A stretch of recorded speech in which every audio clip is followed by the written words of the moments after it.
السلام عليكم ورحمة الله وبركاته.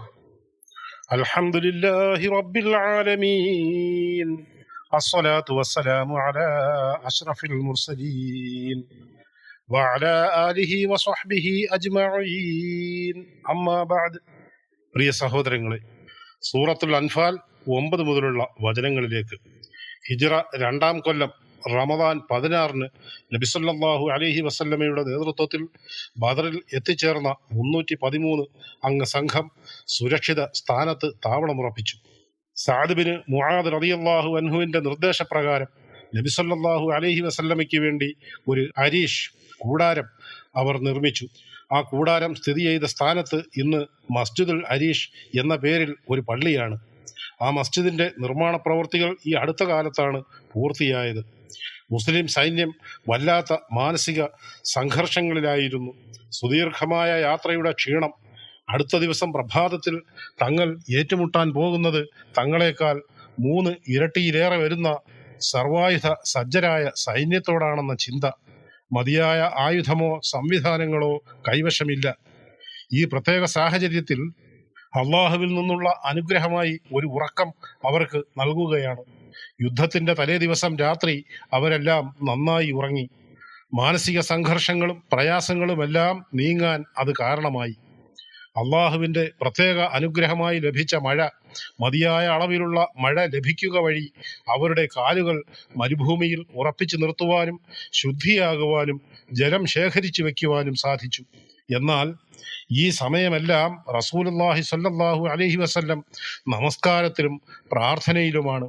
ഇരു കൈകളും ആകാശത്തേക്ക് ഉയർത്തി നബി സല്ലല്ലാഹു അലൈഹി വസല്ലം അള്ളാഹുവോട് ചോദിക്കുന്നു, അള്ളാഹുവേ, നീ എനിക്ക് വാഗ്ദാനം ചെയ്തത് നീ നൽകണമേ.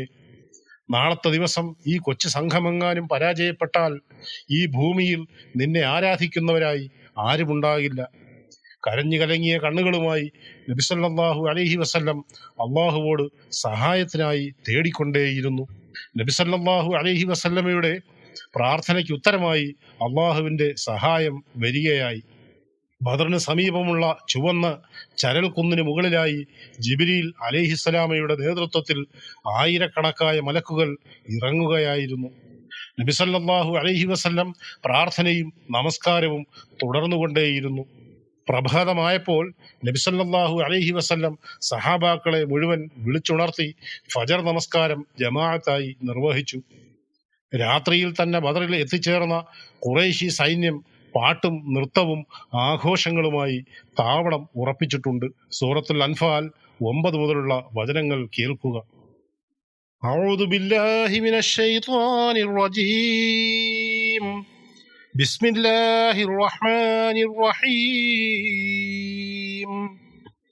إذ تستغيثون ربكم فاستجاب لكم أني ممدكم بألف من الملائكة مردفين. നിങ്ങൾ നിങ്ങളുടെ രക്ഷിതാവിനോട് സഹായം തേടിയിരുന്ന സന്ദർഭം ഓർക്കുക. തുടരെയായി 1000 മലക്കുകളെ അയച്ചുകൊണ്ട് ഞാൻ നിങ്ങൾക്ക് സഹായം നൽകുന്നതാണ് എന്ന് അവൻ അപ്പോൾ നിങ്ങൾക്ക് മറുപടി നൽകി. وما جعله الله إلا بشرى ولتطمئن به قلوبكم وما النصر إلا من عند الله إن الله عزيز حكيم.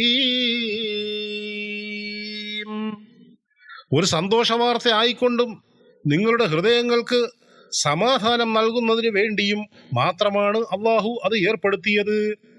അള്ളാഹുവിങ്കൽ നിന്നല്ലാതെ യാതൊരു സഹായവും ഇല്ല.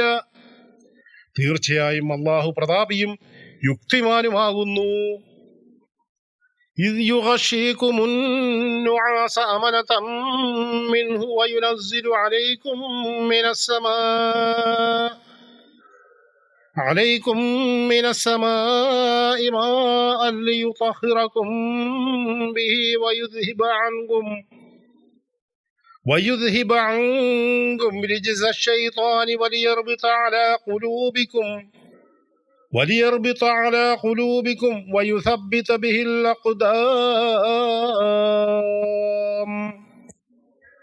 അള്ളാഹു തൻ്റെ പക്കൽ നിന്നുള്ള മനഃശാന്തിയുമായി നിങ്ങളെ നിദ്രാമയക്കം കൊണ്ട് ആവരണം ചെയ്തിരുന്ന സന്ദർഭം ഓർക്കുക. നിങ്ങളെ ശുദ്ധീകരിക്കുന്നതിനും നിങ്ങളിൽ നിന്ന് പിശാചിൻ്റെ ദുർബോധനം നീക്കിക്കളയുന്നതിനും നിങ്ങളുടെ മനസ്സുകൾക്ക് ദൃഢത നൽകുന്നതിനും പാദങ്ങൾ ഉറപ്പിച്ചു നിർത്തുന്നതിനും വേണ്ടി അവൻ നിങ്ങളുടെ മേൽ ആകാശത്ത് നിന്ന് വെള്ളം ചൊരിഞ്ഞു തന്നിരുന്ന സന്ദർഭവും ഓർക്കുക. إذ يوحي ربك إلى الملائكة أني معكم فثبتوا الذين آمنوا سألقي في قلوب الذين كفروا الرعب فاضربوا فوق الأعناق واضربوا منهم كل بنان. താങ്കളുടെ രക്ഷിതാവ് മലക്കുകൾക്ക് ബോധനം നൽകിയിരുന്ന സന്ദർഭം ഓർക്കുക. ഞാൻ നിങ്ങളുടെ കൂടെയുണ്ട്. അതിനാൽ സത്യവിശ്വാസികളെ നിങ്ങൾ ഉറപ്പിച്ചു നിർത്തുക. സത്യനിഷേധികളുടെ മനസ്സുകളിൽ ഞാൻ ഭയം ഇട്ടുകൊടുക്കുന്നതാണ്. അതിനാൽ കഴുത്തുകൾക്ക് മീതെ നിങ്ങൾ വെട്ടിക്കൊള്ളുക. അവരുടെ വിരലുകളെല്ലാം നിങ്ങൾ വെട്ടിക്കളയുകയും ചെയ്യുക. ഹിജ്റ 2-ാം കൊല്ലം റമദാൻ 17 പ്രഭാതം. ചരിത്രത്താളുകളിൽ വിസ്മയം തീർത്ത പ്രഭാതം. നബി സല്ലല്ലാഹു അലൈഹി വസല്ലം സൈന്യത്തെ 2 വ്യൂഹങ്ങളായി തിരിച്ചു. സംയുക്ത സൈന്യത്തിന്റെ പതാക വാഹകനായി മിസ്അബ് ഇബ്നു ഉമൈർ റളിയല്ലാഹു അൻഹുവിനെ ചുമതലപ്പെടുത്തി. മുഹാജിറുകളുടെ പതാകവാഹകൻ അലി ഇബ്നു അബി ത്വാലിബ് റളിയല്ലാഹു അൻഹു. അൻസാറുകൾക്ക് സഅദ് ഇബ്നു മുആദ് റളിയല്ലാഹു അൻഹു. ചരിത്ര പ്രസിദ്ധമായ ബദർ യുദ്ധം ആരംഭിക്കുകയാണ്. ആദ്യം മുബാറസ, ദ്വന്ദ്വയുദ്ധം. മുബാറസയ്ക്കായി ശത്രുപക്ഷത്തു നിന്നും 3 പേർ രംഗത്ത് വന്നു. ഉത്ബത്ത് ഇബ്നു റബീഅ, അദ്ദേഹത്തിന്റെ മകൻ വലീദ് ഇബ്നു ഉത്ബ, അദ്ദേഹത്തിന്റെ സഹോദരൻ ഷൈബ ഇബ്നു റബീഅ. ഇവരെ നേരിടുന്നതിനായി മുസ്ലിം പക്ഷത്തു നിന്ന് രംഗത്ത് വന്നത് അൻസാരികളായ 3 യുവാക്കളായിരുന്നു. ഉത്ബ ഉച്ചത്തിൽ ചോദിച്ചു, നിങ്ങൾ ആരാണ്? ഞങ്ങൾ ഇന്നാരിന്ന ആളുകളാണെന്ന് അവർ വെളിപ്പെടുത്തി. ഉത്ബ പറഞ്ഞു, നിങ്ങൾ എന്തിനു വന്നു? നിങ്ങളെയല്ല ഞങ്ങൾക്ക് ആവശ്യം. ഞങ്ങളുടെ രക്തബന്ധത്തിലും ഗോത്രത്തിലും പെട്ടവർ നിങ്ങളോടൊപ്പമില്ലേ? അവരെയാണ് ഞങ്ങൾക്ക് ആവശ്യം. അവർ വരട്ടെ. ഇത് കേട്ട മാത്രയിൽ നബി സല്ലല്ലാഹു അലൈഹി വസല്ലം അനുയായികളിലേക്ക് തിരിഞ്ഞുകൊണ്ട് പറഞ്ഞു, ഖും യാ ഹംസ, ഖും യാ അലി, ഖും യാ ഉബൈദ് ഇബ്നു ഹാരിസ. 3 പേരും എഴുന്നേറ്റു. അൻസാരി യുവാക്കൾ മടങ്ങിപ്പോരുന്നു. പകരം ഹംസ റളിയല്ലാഹു അൻഹു, അലി റളിയല്ലാഹു അൻഹു, ഉബൈദ് ഇബ്നു ഹാരിസ റളിയല്ലാഹു അൻഹു 3 പേരും രണാങ്കണത്തിലേക്ക് ഇറങ്ങുകയാണ്. ഉബൈദ് ഇബ്നു ഹാരിസ റളിയല്ലാഹു അൻഹു ഉത്ബയെ നേരിടുന്നു. ഹംസ റളിയല്ലാഹു അൻഹു ഷൈബയെയും അലി റളിയല്ലാഹു അൻഹു ഉത്ബയുടെ മകൻ വലീദ് ഇബ്നു ഉത്ബയെയും നേരിടുകയാണ്. ഹംസ റളിയല്ലാഹു അൻഹുവും അലി റളിയല്ലാഹു അൻഹുവും തങ്ങളുടെ പ്രതിയോഗികളെ അനായാസം കീഴ്പ്പെടുത്തി. ഷൈബയും വലീദ് ഇബ്നു ഉത്ബയും ബദറിന്റെ രണഭൂമിയിൽ മലർക്കെ വീണ് കിടക്കുന്നു. ഉബൈദ റളിയല്ലാഹു അൻഹുവും ഉത്ബയും തമ്മിലുള്ള പോരാട്ടം തുടരുകയാണ്. പോരിനിടയിൽ ഉബൈദ റളിയല്ലാഹു അൻഹുവിന്റെ കാലിന് സാരമായി പരിക്കേറ്റു. ഹംസ റളിയല്ലാഹു അൻഹുവും അലി റളിയല്ലാഹു അൻഹുവും അദ്ദേഹത്തിന്റെ സഹായത്തിനെത്തി. അധികം താമസിയാതെ ഉത്ബയും മരണത്തിന് കീഴടങ്ങി. ഉബൈദ റളിയല്ലാഹു അൻഹുവിനെ ചുമലിലേറ്റി ശുശ്രൂഷകൾക്കായി സുരക്ഷിത സ്ഥാനത്തേക്ക് മാറ്റി. ബദർ യുദ്ധശേഷം മദീനയിലേക്കുള്ള മടക്കയാത്രയിൽ സഫ്ര എന്ന പ്രദേശത്ത് വെച്ചാണ് അദ്ദേഹം മരണപ്പെടുന്നത്. ബദർ ശുഹദാക്കളുടെ കൂട്ടത്തിൽ അദ്ദേഹത്തിന്റെ പേർ നമുക്ക് വായിക്കാൻ കഴിയും. ദ്വന്ദ്വയുദ്ധത്തിന് തൊട്ടു മുമ്പുണ്ടായ മറ്റൊരു സംഭവം കൂടി പറയാം. ശത്രുപക്ഷത്തുള്ള ദുഷ്ടനായ ഒരു വ്യക്തി, മഖ്സൂം ഗോത്രത്തിൽപ്പെട്ട അസ്വദ് ബിന് അബുൽ അസദ്, മുസ്ലിങ്ങൾ ജലം ശേഖരിച്ചു വെച്ചിട്ടുള്ള ഭാഗത്തേക്ക് വരികയാണ്. ജലസംഭരണി തകർക്കും എന്ന പ്രഖ്യാപനത്തോടെയാണ് അയാൾ വരുന്നത്. ഈ കാഴ്ച ഹംസ റളിയല്ലാഹു അൻഹുവിന്റെ ശ്രദ്ധയിൽപ്പെട്ടു. ഹംസ റളിയല്ലാഹു അൻഹു അയാളുടെ നേരെ ചാടി വീഴുകയും നിമിഷ നേരം കൊണ്ട് അയാളുടെ കഥ കഴിക്കുകയും ചെയ്തു. ശത്രുപക്ഷത്തു നിന്ന് 4 പേരാണ് കൊല്ലപ്പെട്ടിരിക്കുന്നത്. ഖുറൈശ് പക്ഷത്തിന് കനത്ത പ്രഹരമാണ് ഏറ്റിരിക്കുന്നത്. ദ്വന്ദ്വയുദ്ധത്തിൽ 3 പ്രധാന നേതാക്കളാണ് അവിശ്വസനീയമാം വിധം വധിക്കപ്പെട്ടിരിക്കുന്നത്. ഇതോടെ യുദ്ധം ആളിപ്പടരുകയായിരുന്നു. വിശ്വാസികൾ അവരുടെ പരിമിതികളെല്ലാം മറന്ന് യുദ്ധക്കളത്തിൽ പോരാടി. വിശ്വാസികളിൽ നിന്നുണ്ടാകേണ്ട പരിശ്രമം അവരിൽ നിന്ന് വേണ്ടുവോളം ഉണ്ടായി. കഴിവിൻ്റെ പരമാവധി പരിശ്രമിക്കുമ്പോൾ നാം അർഹിക്കുന്നതിനേക്കാൾ കൂടുതൽ അള്ളാഹു നൽകുന്നു. അത് അള്ളാഹുവിൻ്റെ അനുഗ്രഹമാണ്. അതുകൊണ്ടാണ് മലക്കുകളെ ഇറക്കി സത്യവിശ്വാസികൾക്ക് കരുത്ത് പകർന്നത്. മലക്കുകളുടെ സാന്നിധ്യം എപ്രകാരം അനുഭവപ്പെട്ടുവെന്ന് തുടർന്നു വരുന്ന ഭാഗങ്ങളിലൂടെ നമുക്ക് മനസ്സിലാക്കാം. 13 മുതലുള്ള വചനങ്ങൾ ശ്രദ്ധിക്കുക.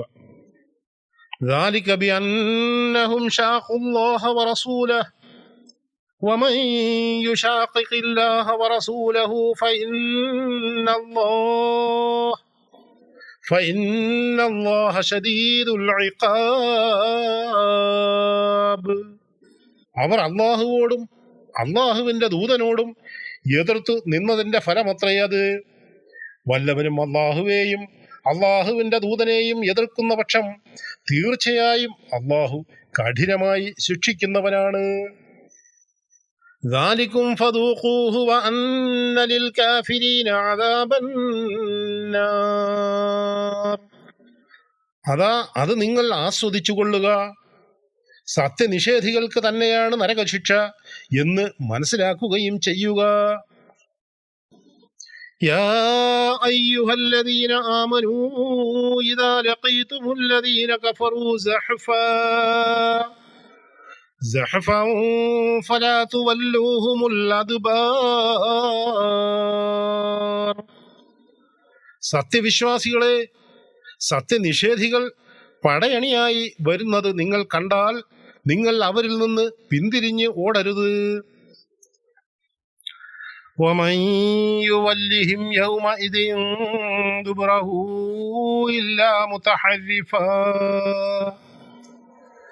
إلا متحرفا لقتال أو متحيزا إلى فئة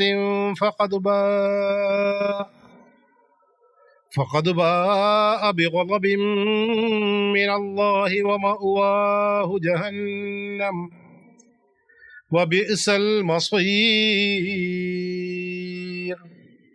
യുദ്ധതന്ത്രത്തിനായി സ്ഥാനം മാറുന്നതിനോ സ്വന്തം സംഘത്തോടൊപ്പം ചേരുന്നതിനോ അല്ലാതെ അന്ന് അവരിൽ നിന്ന്, അതായത് ശത്രുക്കളുടെ മുമ്പിൽ നിന്ന് വല്ലവരും പിന്തിരിഞ്ഞു കളയുന്ന പക്ഷം അവൻ അള്ളാഹുവിൽ നിന്നുള്ള കോപത്തിന് പാത്രമായിരിക്കുന്നതും അവൻ്റെ സങ്കേതം നരകമായിരിക്കുന്നതുമാണ്. ചെന്ന് ചേരാൻ കൊള്ളരുതാത്ത സ്ഥലമത്രയേ അത്. അള്ളാഹു മലക്കുകൾക്ക് നൽകിയ നിർദ്ദേശമാണ് 12-ാം വാക്യം സൂചിപ്പിച്ചത്. പിശാചുക്കൾ മനുഷ്യനിൽ ദുർബോധനങ്ങൾ ചെലുത്തുമ്പോൾ മലക്കുകൾ നന്മയുടെ വഴിയിലേക്ക് ചലിപ്പിക്കുകയും സമാധാന ചിത്തരാക്കുകയും ചെയ്യുന്നു. ശത്രുക്കൾക്ക് ബദറിലും ശേഷം പരലോകത്തും വരാനിരിക്കുന്ന അപമാനങ്ങൾക്കും ശിക്ഷകൾക്കും കാരണം അവർ അള്ളാഹുവിനും റസൂലിനും എതിർ പ്രവർത്തിച്ചതിനാലാണ്. യുദ്ധരംഗത്ത് നിന്ന് പിന്തിരിഞ്ഞോടുക എന്നത് മഹാപാപമാണ്.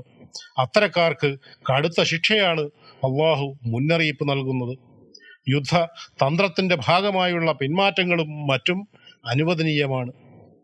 ഫലം തഖ്തുലൂഹും വലാകിന്ന അല്ലാഹ ഖതലഹും വമാ റമൈത ഇദ് റമൈത വലാകിന്ന അല്ലാഹ റമാ വലിയുബ്ലിയൽ മുഅ്മിനീന മിൻഹു ബലാഅൻ ഹസനാ ഇന്നല്ലാഹ സമീഉൻ അലീം. എന്നാൽ നിങ്ങൾ അവരെ കൊലപ്പെടുത്തിയിട്ടില്ല, പക്ഷെ അള്ളാഹുവാണ് അവരെ കൊലപ്പെടുത്തിയത്.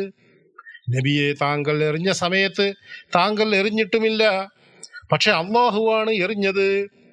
തൻ്റെ ഭാഗത്തു നിന്നുള്ള ഗുണകരമായ ഒരു പരീക്ഷണത്തിലൂടെ അള്ളാഹു സത്യവിശ്വാസികളെ പരീക്ഷിക്കുന്നതിനുമായിരുന്നു അത്. തീർച്ചയായും അള്ളാഹു എല്ലാം കേൾക്കുന്നവനും അറിയുന്നവനുമാണ്. ذَلِكُمْ وَأَنَّ اللَّهَ مُوهِنُ كَيْدِ الْكَافِرِينَ. അതാണ് കാര്യം. സത്യനിഷേധികളുടെ തന്ത്രത്തെ അള്ളാഹു ബലഹീനമാക്കുക തന്നെ ചെയ്യുന്നതുമാണ്. പരിമിതികൾ ഏറെയുണ്ടായിരുന്ന മുസ്ലിം സൈന്യം ഉജ്ജ്വല പോരാട്ടവും വൻ മുന്നേറ്റവുമാണ് ബദറിൽ കാഴ്ചവെച്ചത്. മലക്കുകളെ അയച്ചും കൂടുതൽ ആത്മധൈര്യം നൽകിയും അള്ളാഹു അവരെ സഹായിച്ചു കൊണ്ടിരുന്നു. അള്ളാഹുവിൻ്റെ റസൂൽ സല്ലല്ലാഹു അലൈഹി വസല്ലം ഒരു പിടി മണ്ണ് വാരി ശത്രുക്കളിലേക്ക് എറിഞ്ഞു. ശത്രുനിരയിലെ മുഴുവൻ സൈനികരിലേക്കും അതെത്തിച്ചത് അള്ളാഹുവാണ്. അതുവഴി അവരുടെ പരാജയത്തിന് ആക്കം കൂടുകയായിരുന്നു. സത്യനിഷേധർ പുറത്തെടുത്ത തന്ത്രങ്ങളൊന്നും അവർക്ക് പ്രയോജനപ്പെടാതെ പോവുകയായിരുന്നു.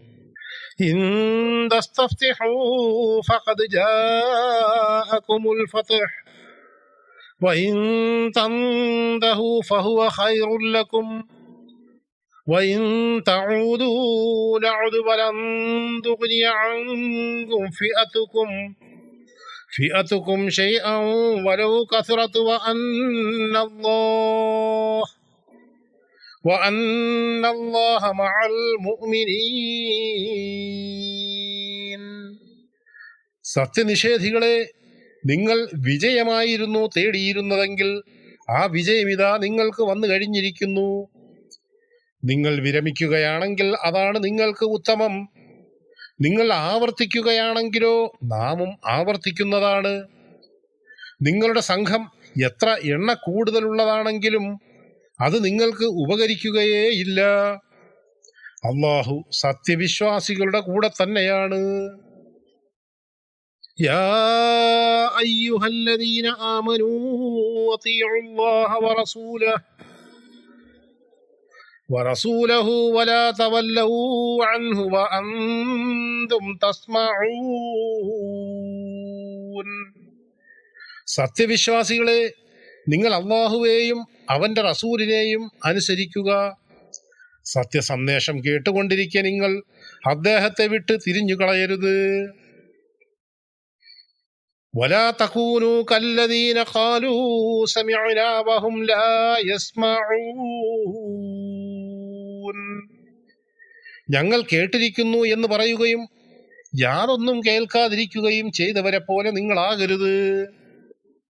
ഇന്ന ശർറദ്ദവാബി ഇൻദല്ലാഹി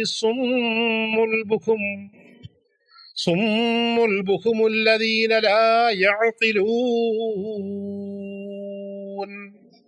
തീർച്ചയായും ജീവികളുടെ കൂട്ടത്തിൽ അള്ളാഹുവിൻ്റെ അടുക്കൽ ഏറ്റവും മോശമായവർ ചിന്തിച്ച് മനസ്സിലാക്കാത്ത ഊമകളും ബധിരന്മാരുമാകുന്നു. വലൗ അലിമല്ലാഹു ഫീഹിം ഖൈറൻ അസ്മഅഹും ലതവല്ലൗ വഹും മുഅ്രിദൂൻ. അവരിൽ വല്ല നന്മയുമുള്ളതായി അള്ളാഹു അറിഞ്ഞിരുന്നുവെങ്കിൽ അവരെ അവൻ കേൾപ്പിക്കുക തന്നെ ചെയ്യുമായിരുന്നു. അവരെ അവൻ കേൾപ്പിച്ചിരുന്നെങ്കിൽ തന്നെ അവർ അവഗണിച്ചുകൊണ്ട് തിരിഞ്ഞു കളയുമായിരുന്നു. അബൂജഹലിന്റെ നേതൃത്വത്തിലുള്ള സൈന്യം മക്കയിൽ നിന്ന് ബദറിലേക്ക് പുറപ്പെടുന്നതിന് മുമ്പ് വിശുദ്ധ കഅബ ഷരീഫിൽ എത്തുകയും സത്യത്തിന്റെ സംഘത്തെ വിജയിപ്പിക്കണമേ എന്ന് പ്രാർത്ഥിക്കുകയും ചെയ്തിരുന്നു. അവരുടെ ഈ പ്രാർത്ഥനയെക്കുറിച്ചാണ് 19-ാം വചനത്തിൽ അള്ളാഹു വ്യക്തമാക്കുന്നത്. നിങ്ങൾ എന്താണോ പ്രാർത്ഥിച്ചത് അത് നൽകി. സത്യമാർഗത്തിലുള്ള സംഘത്തെ വിജയിപ്പിക്കണമെന്ന് പ്രാർത്ഥിച്ചു. സത്യമാർഗത്തിലുള്ള സംഘം അതിഗംഭീരമായി ജയിച്ചു മുന്നേറിക്കൊണ്ടിരിക്കുന്നു. ഇനിയും പിന്തിരിയാൻ നിങ്ങൾക്ക് അവസരമുണ്ട്. വീണ്ടും ആവർത്തിക്കാനാണ് ഭാവമെങ്കിൽ പരാജയവും നിന്ദ്യതയും ആവർത്തിച്ചുകൊണ്ടേയിരിക്കും. ബദറിൽ അള്ളാഹുവിൻ്റെ പ്രത്യേക സഹായം കൊണ്ടാണ് സത്യവിശ്വാസികൾക്ക് വിജയം നൽകിയത്. മുസ്ലിങ്ങൾ അടിപതറാതെ അള്ളാഹുവിൻ്റെ മാർഗത്തിൽ ഉറച്ചു നിന്നു. ശത്രു സൈന്യത്തിൻ്റെ ആയുധബലമോ അംഗബലമോ കണ്ട് അവർ ഭയന്നില്ല. ഉപാധികളോടെയാണ് അള്ളാഹുവിൻ്റെ സഹായം എത്തുക. അച്ചടക്ക ലംഘനമുണ്ടായാൽ സഹായം അള്ളാഹു പിൻവലിച്ചേക്കാം. അതാണ് ഉഹദിൽ നാം കണ്ടത്. സംസാരശേഷിയും കേൾവിയും ഉള്ളവരെ തന്നെയാണ് ഊമകളെന്നും ബധിരരെന്നും ഇവിടെ വിശേഷിപ്പിച്ചിരിക്കുന്നത്. അവർ സത്യം തുറന്നു പറയുവാനോ സത്യം ശ്രദ്ധിച്ച് കേൾക്കുവാനോ തയ്യാറാകാത്തതിനാൽ ഫലത്തിൽ അവർ ഊമകളും ബധിരരുമായി തീർന്നു. സത്യം ഉൾക്കൊള്ളണമെന്ന ആഗ്രഹം അവർക്കുണ്ടാകാത്തതിനാൽ അത് കേൾക്കുമ്പോൾ വിമുഖരായി അവർ പിന്തിരിയുകയാണ് ഉണ്ടാവുക. ബദറിൽ അള്ളാഹുവിൻ്റെ സഹായത്താൽ അതിശക്തമായ പോരാട്ടമാണ് മുസ്ലിം സൈന്യം തുടർന്നുകൊണ്ടിരിക്കുന്നത്. സൂറത്തുൽ അൻഫാൽ 9 മുതൽ 23 വരെ വചനങ്ങളാണ് നാം മനസ്സിലാക്കിയത്. 24 മുതൽ ഇൻഷാ അല്ലാഹ് അടുത്ത ഭാഗത്ത്. വആഖിറു ദഅവാന അനിൽ ഹംദുലില്ലാഹി റബ്ബിൽ ആലമീൻ. അസ്സലാമു അലൈക്കും വറഹ്മത്തുള്ളാഹി വബറകാതുഹു.